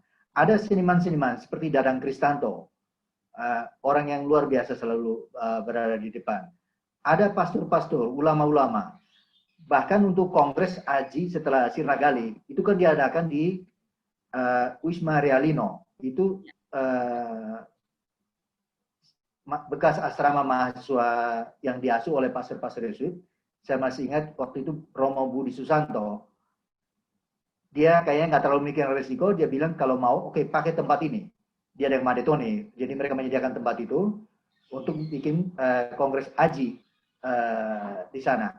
Meskipun keluar, kami selalu ngomong bahwa itu adalah pendalaman iman. Tapi ketika, maaf, di Katolik ini kan sedikit-sedikit kita selalu bilang pendalaman iman. Jadi kita pakai label pendalaman iman di Realino. Jadi orang masuk nggak boleh lagi keluar, harus bertahan di dalam situ. Nah, cuma ketika kemudian ada beberapa orang bertanya-tanya, loh, pendalaman iman kok ada orang berjilbab, ada Guna Muhammad, Eros Jarot, Arif Budiman, kok pendalaman iman apa? Jadi kami terpaksa harus bohongin lagi. Mereka ini tertarik di ajaran sosial gereja, mungkin karena itu mereka datang. Jadi kita bicara soal seperti itu. Nah, cuma jadi menurut saya dukungan bukan hanya wartawan, tapi aktivis mahasiswa, seniman, rohaniawan, para akademisi, semua itu yang justru menjadi kekuatan utama Aji. Mungkin sekarang mereka tidak banyak lagi terlibat, tapi untuk awal-awal saya ingat persis justru orang-orang ini saya harus berkali-kali sebut mahasiswa, seniman, para intelektual, para akademisi, mereka banyak seperti fondasi untuk wartawan-wartawan muda yang tadi Bung Satrio bilang. Jadi sepertinya sedikit, tapi karena dengan dukungan begitu banyak orang ini, kita merasa seperti besar sekali. Jaringannya kuat dan luar biasa kuat. Dan lalu di Salatiga, misalnya George dari Condro, Pak Ari Budiman yang juga pendiri, Ariel Herianto yang juga pendiri, mereka itu dengan gagah berani selalu berada di balik Aji. Dan itu yang menurut saya menjadikan Aji sangat kuat ketika itu, di samping dukungan dari luar negeri seperti cerita Bung Andreas tadi. Boleh saya tambahkan sedikit? Boleh, Mas. Pada waktu itu memang ada semacam konsep, emang sebaik intens bahwa Aji itu harus menggarap pers kampus. Jadi para mahasiswa aktivis pers kampus. Karena kita anggap bahwa mereka adalah cikal bakal yang akan jadi penerus Aji. Artinya dari kampus mereka sudah punya mentalitas pejuang dalam tanda kutip ya, idealisme. Itu nanti akan jadi penerus-penerus kita. Dan kemudian saya perlu tambahan lagi ada kelompok perempuan yang ikut terlibat, KPKP, kelompok perempuan untuk kebebasan pers. Nah itu ikut demo-demo. Dan kita lihat juga pada demo-demo itu justru yang jadi korban dalam membela kebebasan pers adalah seniman, Semsar Siahaan yang digebuk sama tentara, aparat keamanan sampai kakinya patah. Nah itu konkret ya, dukungan dari kelompok-kelompok seniman itu harus betul-betul harus diapresiasi gitu. Dan majalah independen itu kan cover majalah independen itu kan yang bikin kan para seniman-seniman, dan itu nggak dibayar, singkat saya gratis saja kan, itu kan mereka kreasi mereka buat cover itu juga salah satu bentuk konkret dari dukungan para seniman. Terima kasih. Terus kalau saya boleh menambahkan, Mas Bayu, Iya. Setelah deklarasi Sirnagali itu kan memang waktu itu kan setelah pemberedaran lalu deklarasi Sirnagali kan memang selagi semangat-semangatnya ya. Nah, setelah itu banyak sekali penandatangan yang menjadi tidak terlalu aktif. Urusan sehari-hari Aji waktu itu kami sudah di Tanah Abang, Itu yang menurut saya juga kritikal yang harus orang apresiasi. Jadi kita waktu itu sewa tempat, dan waktu itu kalau nggak salah Satrio menjadi sekjen ya kalau nggak salah. Saya menjadi bendahara kalau nggak salah, atau sekretaris. Itu proses administrasi, kan mulai datang sumbangan uang, mulai ada surat-surat, dan segala macam, dan tekanan itu tambah kuat. Saya ingat sekali waktu itu, seperti Bung Andreas tadi bilang, waktu itu Item bilang, ini nih Aji ini semakin besar, akan semakin besar tekanannya, dan akan makin banyak yang ditangkap, jadi siap-siap aja gitu. Saya ingat sekali waktu itu. Nah, waktu itu tahun 95 bulan Mei, waktu kita mau buat acara di Hotel Wisata, proses dari deklarasi Sirnagali sampai lalu menjadi kongres pertama di Jogja di Realino itu, dan peristiwa di Hotel Wisata itu, perjuangannya luar biasa karena waktu itu sudah sebagian orang sudah mulai menurun tenaganya, mulai pecah, misalnya Extempo juga udah mulai pecah waktu itu, lalu banyak yang mulai bekerja di mana-mana, Detik juga begitu. Akhirnya hanya waktu itu cukup tidak terlalu banyak yang aktif mengurus keseharian Aji, dan itu perlu diapresiasi. Lalu bagaimana kita waktu itu mencari uang untuk bayar kontrakan, bayar biaya administrasi, lalu membantu teman-teman yang kehilangan pekerjaan, kan banyak sekali teman yang kehilangan pekerjaan waktu itu. Dan akhirnya Aji bisa bertahan sampai sekarang, saya pikir adalah orang-orang yang seperti itu, yang namanya mungkin tidak tertulis di mana-mana, yang tidak kelihatan, seperti Bung Bayu ini. Saya setelah lihat mukanya, saya ingat, saya sering ketemu dulu sama Bung Bayu, entah di Tanah Abang, entah di, waktu itu kita pindah kemana tuh, Satrio, ke, apa namanya tuh, dekat, Penjernihan, Pejompongan. Pejompongan, setelah itu pindah ke satu lagi, mana yang di, Ada juga yang di dekat jalan Mampang,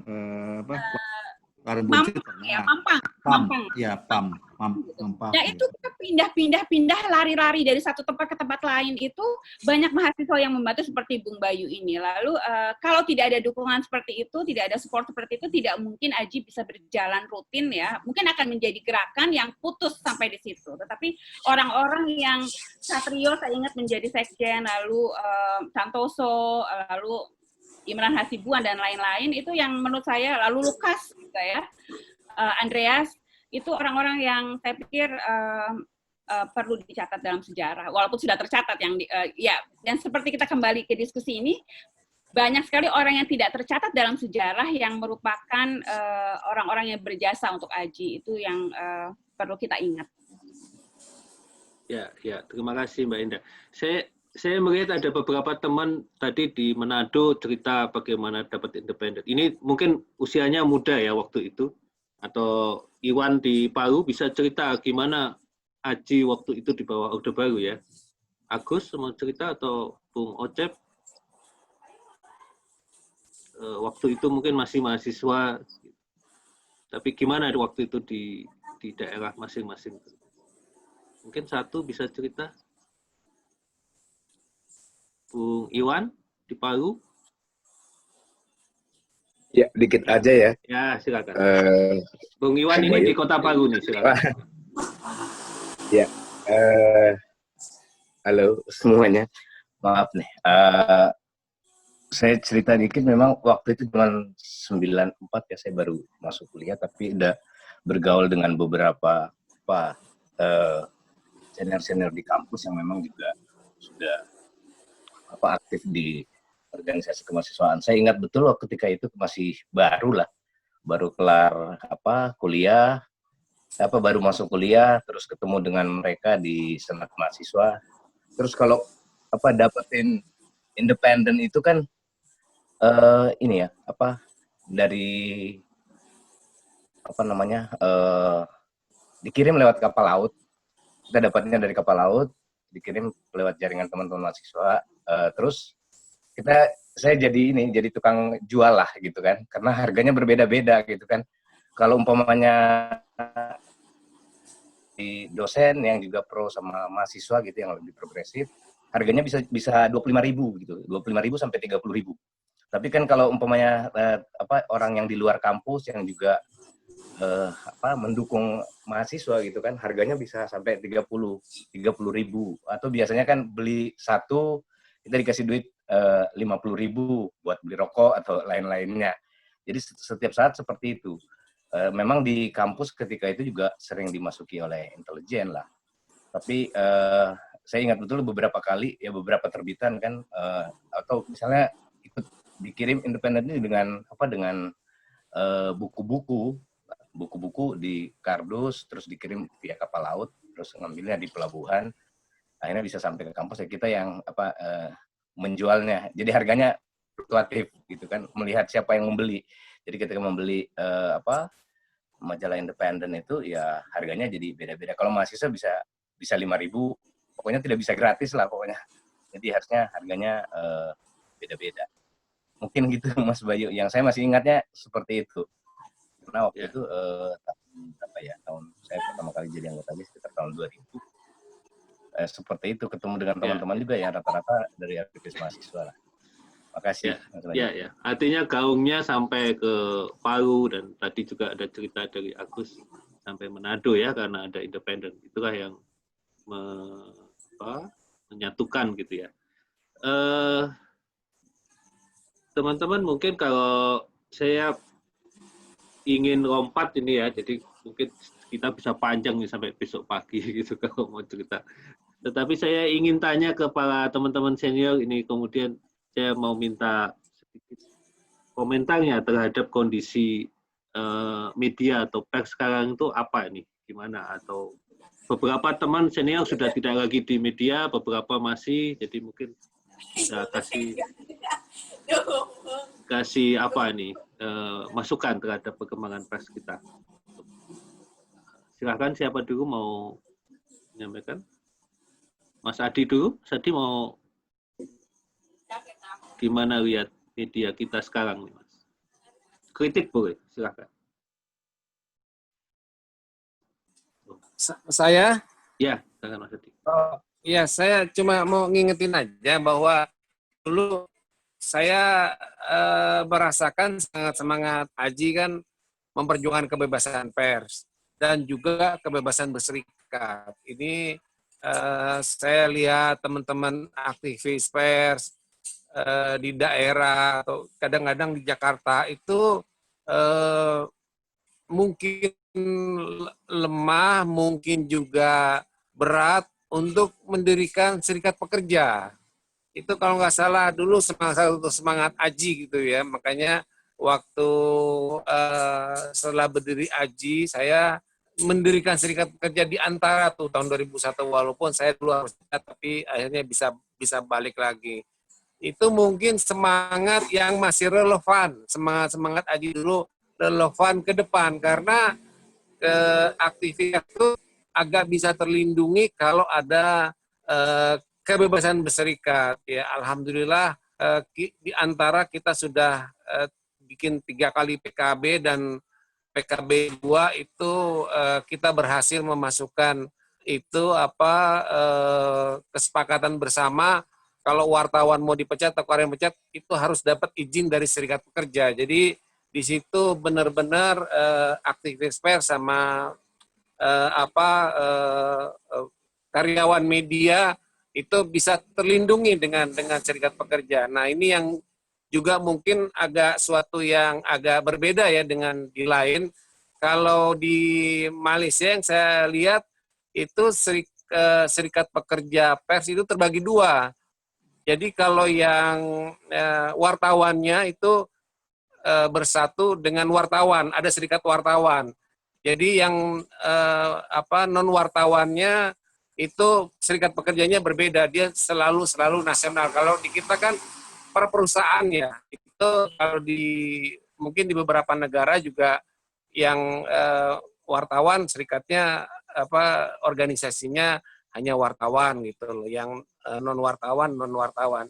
Itu mungkin yang saya ingin ingatkan dulu, semangat Aji selain kebebasan pers adalah kebebasan berserikat, karena itu bagian dari perlindungan kita menjadi aktivis pers. Terima kasih. Ya. Terima kasih Mas Adi. Itu masih diperjuangkan. Terakhir teman-teman Aji ada yang mendirikan serikat pekerja di vivanews.co.id. Tadi kayaknya sekjennya ada, tapi sudah keluar. Mbak Indah silakan Mbak Indah. Gimana Mbak Indah? Saya di Amerika sekarang dan saya mendirikan media Indonesian Lantern dengan Mas Didi dan satu teman Wiharta tahun 2013.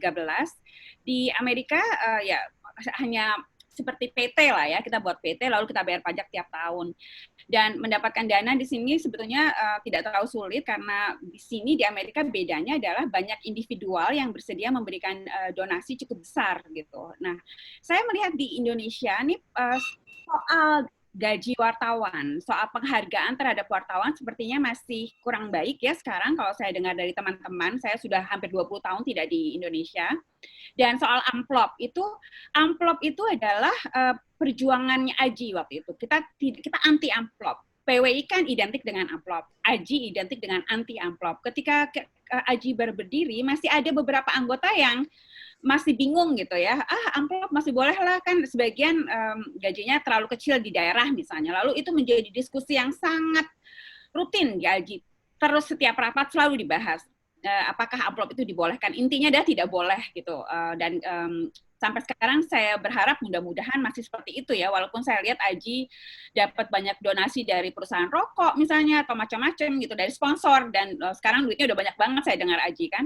Nah, jadi kaitan kalau menurut saya antara independensi jurnalis dengan kekuatan ekonomi si jurnalis itu sangat kuat. Jadi saya pikir di Indonesia sekarang harus dipikirkan bagaimana agar wartawan itu sejahtera sehingga mereka bisa menjadi independen. Kalau wartawan tidak sejahtera, tidak akan pernah bisa menjadi independen. Sulit sekali. Mungkin bisa tapi tidak akan sustainable, tidak akan bisa untuk jangka panjang. Karena kan kita semua cuma manusia biasa kan yang punya keluarga, punya biaya hidup dan lain-lain gitu. Jadi mungkin pesan saya sih untuk Aji di masa depan adalah bagaimana memperjuangkan kesejahteraan wartawan, lalu juga bagaimana supaya amplop, sekarang kan bentuk amplop tuh bukan amplop lagi ya, bisa ditransfer, bisa jalan-jalan ke luar negeri macam-macam gitu.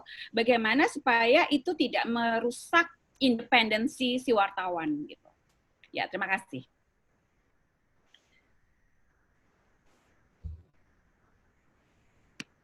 Terima kasih Mbak. Ya, itu memang masih jadi isu sampai sekarang. Mas Andreas, ada yang mau disampaikan? Saya cerita saja ya. Ya, monggo. Pada tahun 2011, saya menerima telepon dari Ahmad Taufik.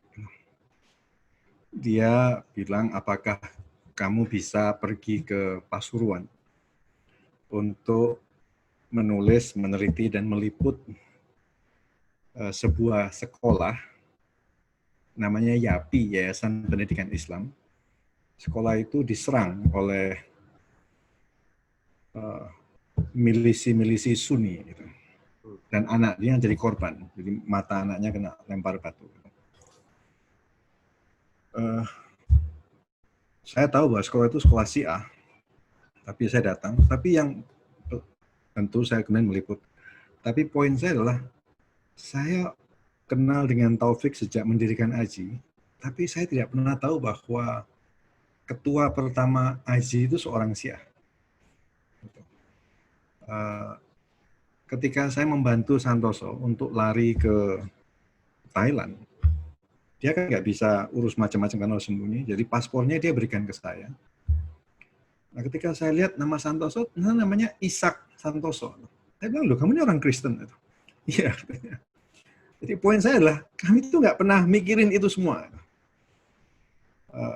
Bahwa ketuanya seorang Syiah, Muslim Syiah, sekjennya seorang Kristen. Sekarang saya kira keadaan di Indonesia tidak senyaman itu ya. Sekarang intoleransi meningkat. Saya kadang berpikir, saya pernah ngomong sama Taufik, ini kalau kita bikin AJI tahun itu ya, setelah Syiah dihantam macam-macam, Syiah, Ahmadiyah, dan lain-lain, Kristen juga, AJI itu, organisasi ini bisa nggak menerima seorang ketua yang Syiah? Dia cuma ketawa, Taufik kan selalu ketawa. Si Santoso bilang, bisa lah, gitu. Wartawan kan beda dengan masyarakat luas. Saya setuju bahwa wartawan itu beda dengan masyarakat luas. Bahwa masyarakat di Indonesia makin intoleran, seharusnya itu tidak menular ke wartawan. kata Atmakusuma Astra Atmaja, wartawan itu harus lebih progresif dari masyarakatnya. Nah, baru belakangan ketika masalah Ahmadiyah mulai muncul, ada nih rekan-rekan yang ternyata Ahmadiyah, dan saya nggak pernah tahu kalau anggota AZI atau siapapun lah yang kerja buat kita itu ternyata orang Ahmadiyah. Bertahun-tahun begitu. Mudah-mudahan dunia wartawan ini tetap toleran, tetap mau memperjuangkan hak asasi manusia, termasuk kebebasan beragama, beriman, maupun tidak beragama, yang dalam 20 tahun terakhir ini menurun dengan drastis. Ya, Mas. Terima kasih, Mas. Catatannya menarik. Ini saya kira sampai sekarang Aji tetap seperti itu, Mas. Semoga dan seterusnya tetap seperti itu. Mas Didi atau Mas Ai ada? Ayo, mungkin bisa saya tambah? Oh ya, Maxel, silakan Maxel. Bayu, sebagai seorang deklarator AJI, meskipun klandestin ya, karena penakut ya. Jadi, tapi tetap dengan sedikit keberanian gitu, tetap bekerja, tetap berbuat gitu. Perasaan saya sebagai orang AJI itu, saya bangga sekali loh dengan sebagai AJI. Nah, sekarang saya tinggal di Timor Leste. Jadi kalau setiap kali saya mau menunjukkan, mau menggambarkan betapa bangganya saya sebagai orang AJI. Kalau setiap kali saya ketemu wartawan dari Indonesia, di sini, di Dili, atau kalau saya baru kemudian saya kenal, saya tahu bahwa dia wartawan, saya akan mengulangi lagi perkenalan saya dengan dia. Saya bilang, kita ulangi lagi. Jadi saya akan berjabat tangan lagi, saya bilang, perkenalkan nama saya Marcelino Magno, satu-satunya pendiri AJI dari Timor Leste. Saya mengucapkan itu dengan penuh bangga. Nah, mimpi saya bahwa kebanggaan seperti itu kita teruskan. Teman-teman muda masih meneruskan kebanggaan itu. Jadi nilai-nilai yang tadi seperti Mbak Indah cerita, Bung Andreas cerita, itu tetap melekat di AJI. Nah, saya nggak tahu lagi perkembangan sekarang, tapi saya masih membawa kenangan yang dulu itu. Jadi sampai sekarang saya masih ada kebanggaan yang luar biasa seperti itu. Bahkan saya mungkin Bu Andreas nggak sadar, di AJI orang bisa bertengkar, tapi setelah itu ketika itu selesai, saya masih jengkel sekali dengan Bung Andreas ketika itu. Waktu mau kongres di Jogja misalnya, dia titipkan keundangan ke seorang wartawan yang kami curiga itu intel. Siapa Mas? Kenapa dia nggak kasih ke saya? Kenapa dia harus titip melalui orang ini? Lalu saya kirimlah fax ke Bung Andreas, marah sekali, saya tulis pakai tinta merah. Nah, tapi kemudian saya ditertawain sama teman-teman itu, dibilang, loh ini kan kamu fax, pakai faxnya forum. Kamu keluar dari sana sudah hitam, nggak merah lagi, jadi kamu nggak bisa mengabarkan kemarahanmu itu ke Andreas, karena begitu keluar di sana, udah hitam. Jadi, ada yang ulangi lagi. Kalau gitu kamu tulis lagi, ini ditulis pakai tinta merah loh ya. Nah, yang seperti itu, tapi setelah itu selesai, kita kadang-kadang marah. Saya juga marah dengan Bung Andreas lagi. Orangnya suka sekali banyak analisis gitu loh. Lalu kita gerakannya clandestine, praktis. Harus ambil keputusan cepat. Misalnya di Aralino, dia banyak berteori, bawa ke sana kemari. Nah, saya bisikinlah saya ingat itu Stanley atau Santoso. Saya bohong saja, saya bilang, ini info A1. Info A1 itu artinya sangat sudah itu kebenarannya tidak bisa diragukan lagi. Bahwa tempat kongres itu sudah dikepung, sudah diketahui sama aparat. Jadi sebentar lagi akan diserbu. Nah, harus pakai dengan cara-cara seperti itu untuk bisa menghentikan Bung Andreas berbicara yang panjang lebar yang tidak selesai-selesai itu. Tetapi meskipun jengkel, marah, tapi sangat menghormati Bung Andreas karena orangnya memang luar biasa. Saya kenal dia ketika dia masih di Salatiga, orang yang luar biasa sebagai aktivis LSM. Kadang-kadang jengkel, tapi kagum ke orang seperti Andreas masih ada dan sampai sekarang. Nah, saya berharap semangat seperti ini itu masih terus ada di AJI sekarang. Terima kasih. Terima kasih, Bung Marcel. Ya, ya. Saya kira masih semangat itu. Masih ada. Mas Wahyu ada pertanyaan. Ya, silakan Mas Yudi. Aji itu punya majalah atau media sekarang ini? Bukan situs Aji ya, tapi majalah khusus gitu ada ya? Atau koran gitu? Itu aja pertanyaan saya. Ya, ya. Saya langsung jawab ya. Memang Aji secara nasional punya situs independent.id.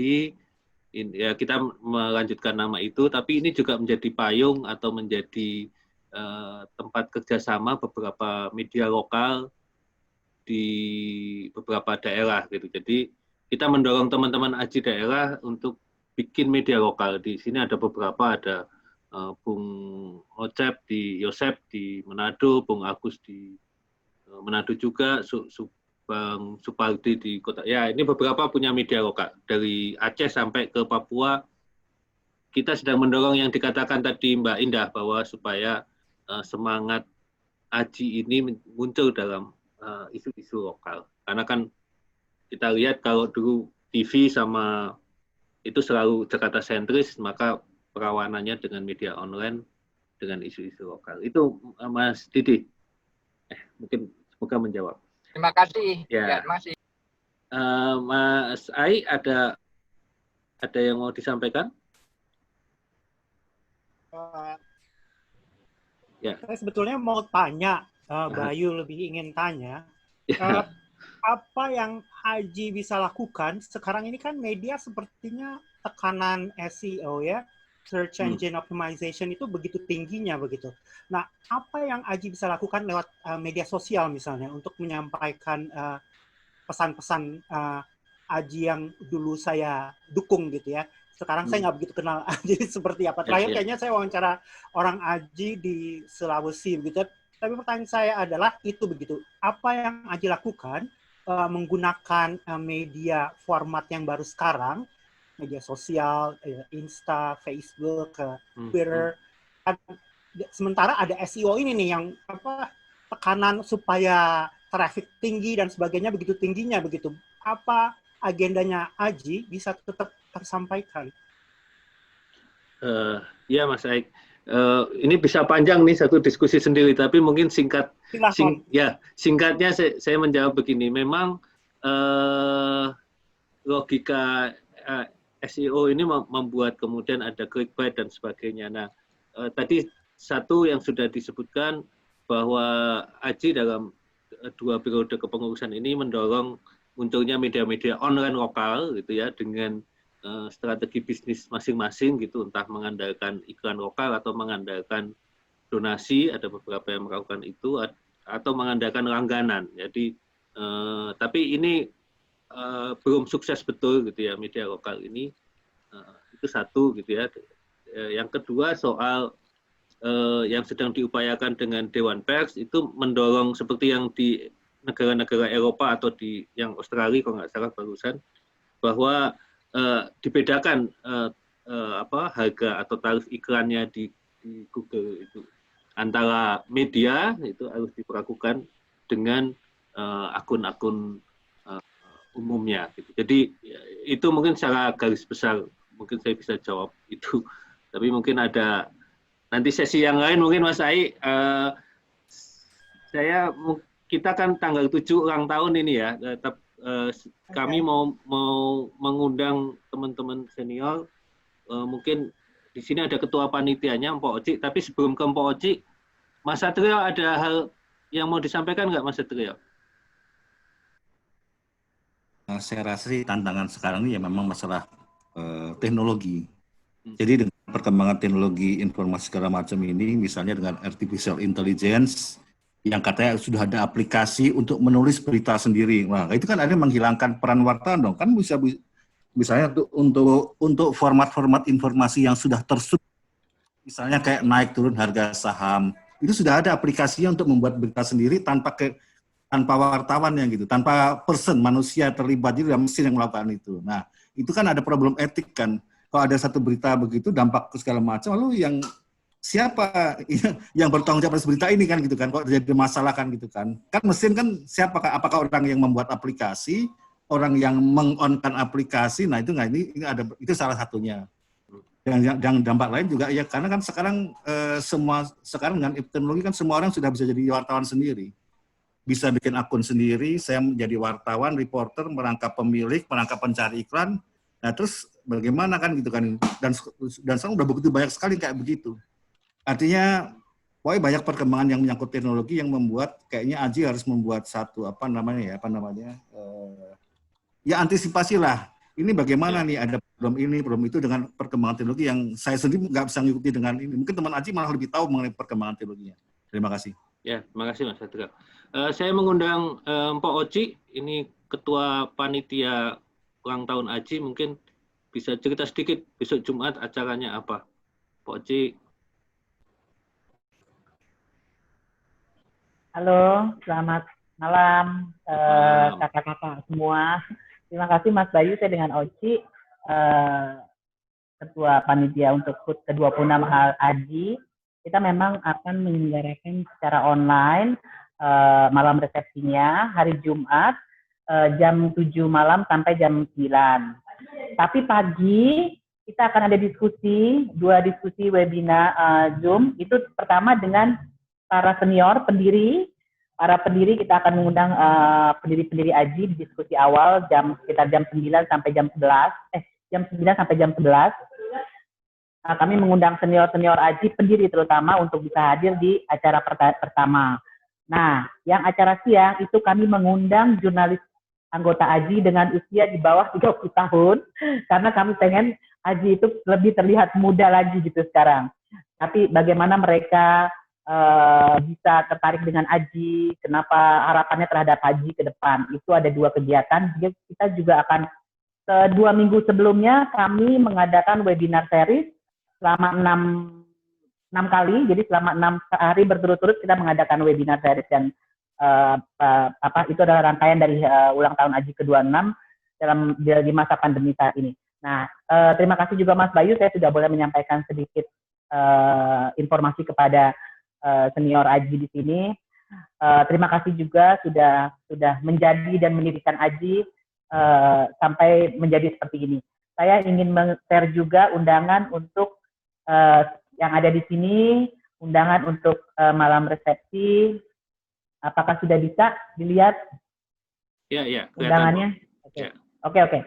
Itu undangan dari kami untuk kakak-kakak di sini. Semoga bisa hadir di acara malam resepsi yang bilang baru sih enggak, tapi di sini kita kayaknya bisa semua hadir ya, karena online. Harapannya sih itu teman dari Timor Leste, dari US, terus dari Jakarta, dari seluruh Indonesia, dan dari seluruh dunia bisa ikut guyup di ulang tahun Aji yang ke-26. Itu aja Mas Bayu dari saya. Terima kasih ya Mas Bayu. Ya, terima kasih Pak Oci. Jadi link undangannya boleh di-share di sini di chat. Jadi kita bisa kliknya. Link undangannya belum ya? Ya, nanti Mbak ada linknya, cuman nggak kelihatan yang ditulis saja Pak. Bitui resepsi 26 di kolom chat. Belum ada Mas Bayu, belum ada kata Mbak Minda. Itu yang pendaftaran itu? Itu ada pendaftaran itu apa? Pendaftaran doang. Sekarang aja minta pendaftarannya, minta.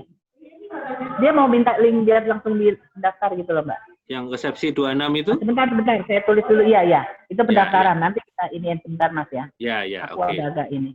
Ditulisin Mbak. Ada nggak kelihatan? Share screen-nya di off-an dulu.